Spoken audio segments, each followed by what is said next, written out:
গরুর গোস্ত খাওয়ান হারাম না হালাল? কথা কয়েন, হারাম না হালাল? এই গোস্তটারে হালাল করছে কে? শুয়োরের গোস্ত এটা কি খাওয়ান হালাল না হারাম? এটাতে হারাম করছে কে? এই যে সবচেয়ে বেশি চর্বি হইল শুয়োরের গোস্তের ভিতরে। পৃথিবীতে যত প্রাণী আছে, পশু আছে, ছাগল, গরু, খাসি, কোনোটার ভিতরে এত চর্বি নেই। শুয়োরের গোস্তের ভিতরে যত চর্বি আছে, যেবারা এত চর্বি পছন্দ করে, এবারে যদি আপনি কঞ্জে নেন এই শুয়োরের গোস্ত নিতে চর্বি বেশি, এই 5 কেজি ফেস দিয়া আপনার লেগে শুয়োরের গোস্ত বোনা করা হয়েছে, এবারে খাইব নি? যেহেতু ফেস দাম, এবার নইলে বাচ্চা ফেস দেখাইয়া লাগবো কেন? কিন্তু গুস্তের ফেলে এবার ফিরেও চাইতো না।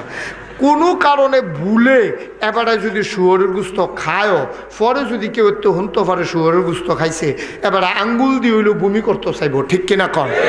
কথা না ঠিক কিনা? কারণ শুয়োরের গোস্ত যত চর্বি হোক, এটা কোনো মুসলমান খাইতো না, যেহেতু হারাম। এই শুয়োরের গোস্ত হারাম করছে কে? আল্লাহ। কথা না কে? তাইলে শুধু শুয়োরের গোস্ত আল্লাহ হারাম করছে নাকি আরো কিছু জিনিস হারাম করছে? তাইলে হারাম কি একটা মানবেন না সবটি মানবেন? তাইলে শুয়োরের গোস্ত খাওয়ান যেই হারাম, সুদ খাওয়ান কি এইরকম হারাম না বেশি হারাম? আচ্ছা, সুদ খায় শুয়োরের গোস্ত খাওয়ান যেরকম হারাম, সুদ খাওয়ানো এইরকম হারাম, ঘুষ খাওয়ানো এইরকম হারাম, মদ খাওয়ানো এইরকম হারাম। আমরা তারা শুয়োরের গোস্ত ফেস দিয়া বুনা করে দিলেও খায় না, গুফনেও তারা খাওয়ান যায় না, খাইলেও তা আঙ্গুল দিয়ে বমি করে লায়।